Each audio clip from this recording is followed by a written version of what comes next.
What is time to you?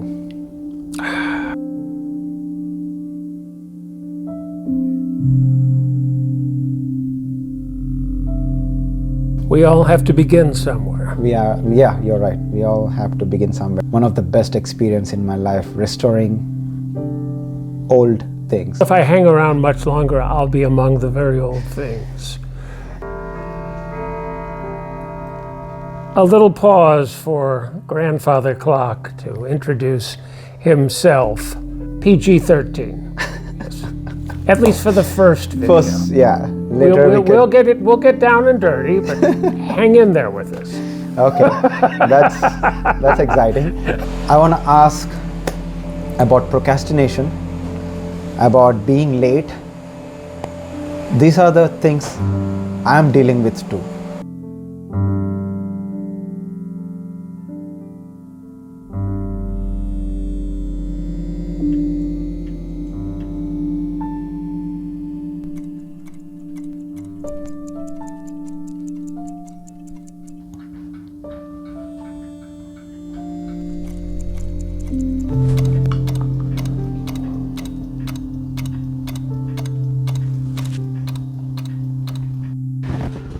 So, where do we begin with? Where do we begin? We're going to begin on Christmas Eve. Yeah, it's Christmas Eve. Merry Christmas. And a Merry Christmas to you, Nirmal. It's a good flow. I'm talking finally. That's a very good thing. Yeah, it's a really good thing, like talking. Yes. So, the gentle art of conversation. That's what we're practicing. yeah, we are. We'll try to keep it civil. Simple, yep. Not simple, civil. Civil? You mean Civil. civil? C-I-V-I-L. Okay, Yes. that That sounds means good. polite. PG-13. Yes. At least for the first video. First, yeah. Later We'll get down and dirty, but hang in there with us. Okay, that's exciting. So, let's dive into the topic. What is time to you? Never enough and too much. Never enough and too And much? too much, yes. Time is an odd creature. It is something that when we are engaged and enjoying ourselves, it just disappears. We wouldn't even think of checking to see what time it is. And then when we are distressed, when we are in pain, when we are bored, my mentor had a marvelous saying about bored. He would remind me, people who are bored are boring. People who are bored? Bored are boring. If you say you are bored, almost by definition, there ain't much going on in your life. Therefore, you're boring. So, I'll try not to bore you. That's a good, I mean, like I feel bored most of the time. That's why I keep doing multiple things, like, I'm Well, bored. I know, but you're seeking a remedy. You're not just wallowing in your boredom. There's a difference. Okay. I mean, if a 12-year-old says, Mom, I'm bored, that's one thing. If a 30-year-old says they're bored, maybe bored with what you're doing at the moment, so you switch to something else.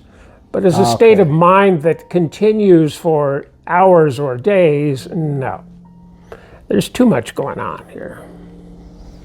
All right.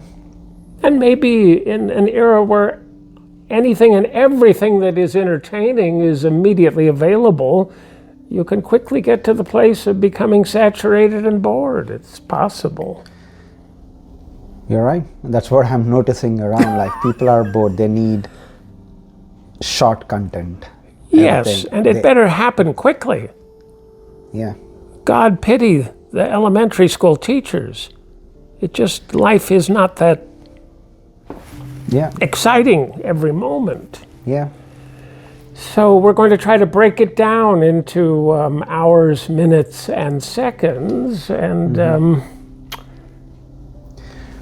the club, which I joined at age 17, the National Association of Watch and Clock Collectors, NAWCC, the motto, I think it's Father Time actually holding an hourglass.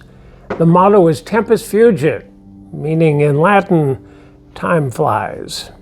So a few moments ago I talked about time flying and also time seemingly standing still. And such is the fluid nature of time.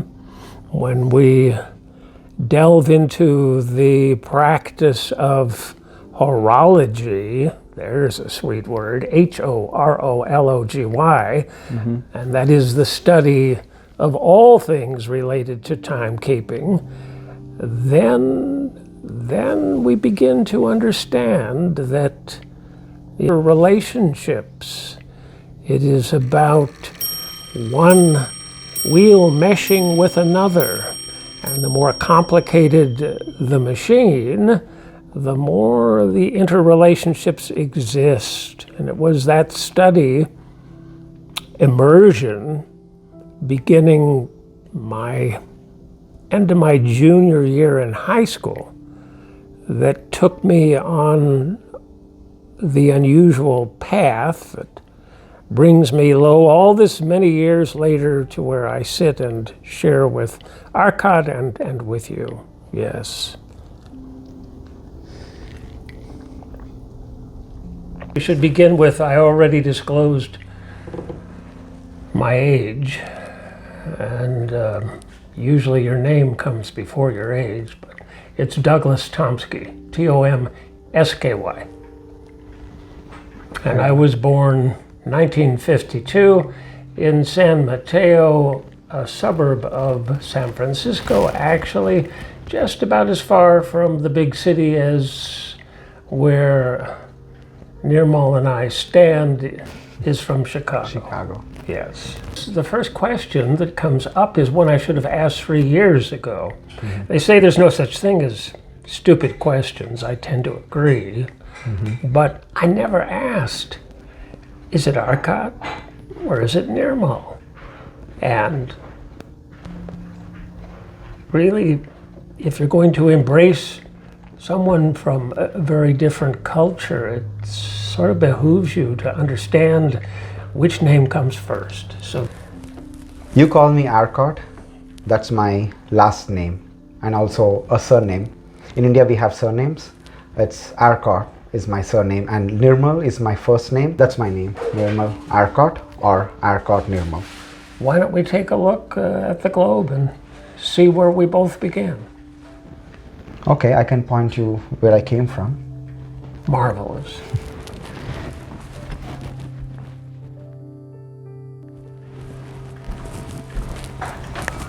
So we are right now in Chicago, right? The last time I checked, yes. So I flew all the way from India and Hyderabad. So I was raised in Hyderabad. Yes. You see that? That's a beautiful city. Right now it's one of the top cities of India. And I was born in Chennai, which is a coastal area. I see that, yes. So, Doug, how did your journey begin? Like, where did you start? I started in the birth canal. I have no no memory, but I'm told that's where I began. Yes. And I emerged in May of 1952, the third of 4 children. I'm still grappling with the purpose part.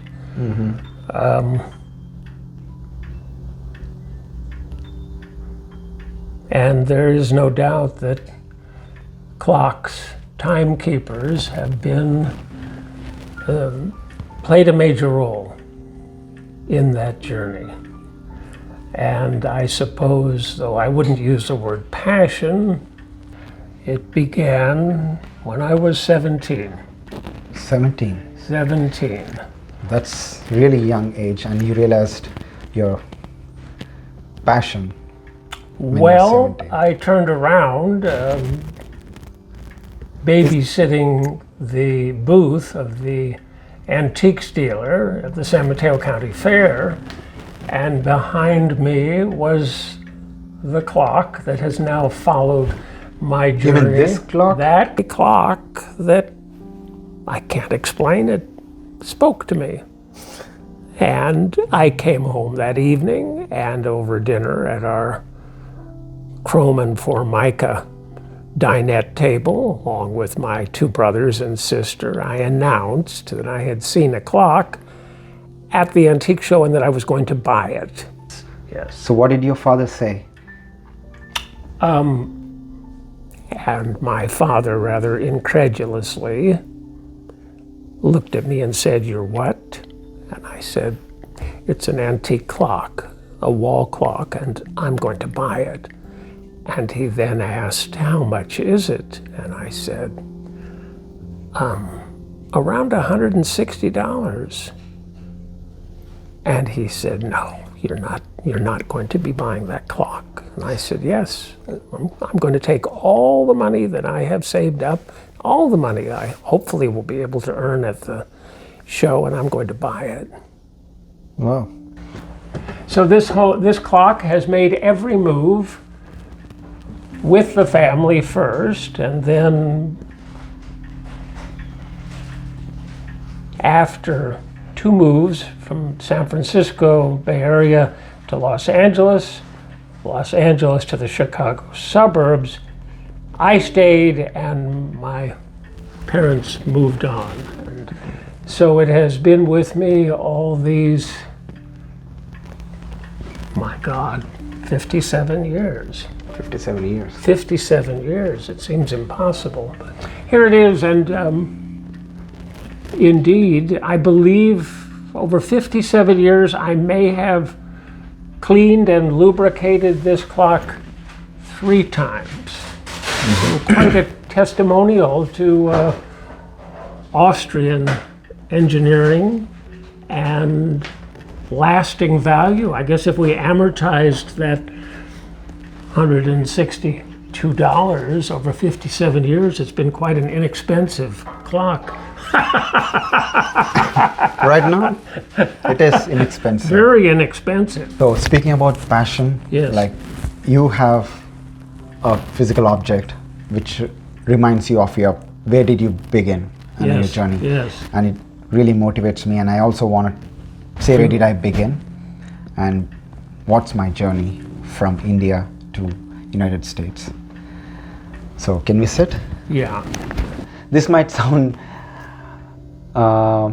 silly, but when I see a character, at that young age, when I see a character in the movie, I imagine myself as the character. Uh-huh.